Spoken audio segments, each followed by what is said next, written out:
I don't know about you, but after all that, I think some cake is in order. Okay, Pilgrim, roll up those fancy merino sleeves and let's do this. And no excuses. This cake is naturally gluten-free. That's right.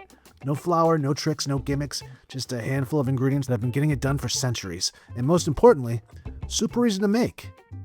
First, we start with the almonds. Traditionally, raw blanched Marcona almonds are used, but truthfully, any will work. That said, you want 2.5 cups or 350 grams of raw blanched almonds. Get them spread out onto a tray and into the oven at 340 degrees.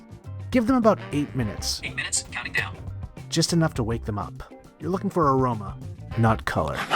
Now, pull them out and let them cool. When they've cooled, pulse them in a food processor for about 25 to 30 seconds. Not into a dust. You want a coarse grind. It's all in the texture when it comes to this cake. Next, grab a bowl. Add 1.25 cups or 250 grams of sugar. I'm using raw cane turbinado. Sounds a bit healthier, feels a tad more responsible, but let's be real, it's still cake, and I deserve it. Next, add 5 large eggs. Mix it until the batter goes smooth. No need to overdo it, we're not making a souffle.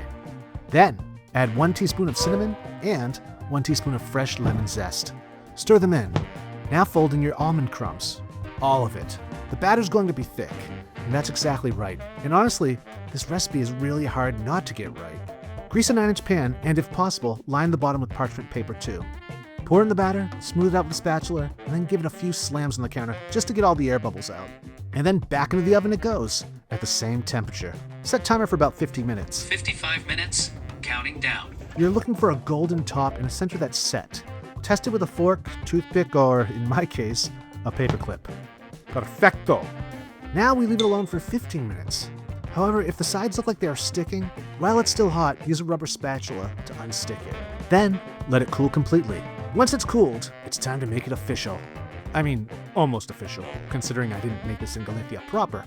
But hey-ho, place your Cross of Santiago stencil right on top, dead center. Nowadays, these are sold everywhere in Santiago and online. But if you don't own one yet, I've got a printable PDF on my blog that's free and easy to download. Now we dust it. I'm using powdered monk fruit here. Fitting, no? But I wasn't going for a theme. Again, I'm just trying to be a little more health conscious. And it looks the part. Not only that, I promise you, it tastes the part as well. And that's good enough for me.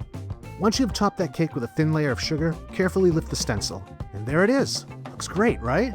Dense, toasted almond forward, with just enough citrus and cinnamon to keep it honest. Again, after all those miles, trials, smiles, and tribulations, and possibly blisters and bedbugs, Tarta de Santiago is the perfect prize waiting for you at the end of it all. Buen camino y buen provecho.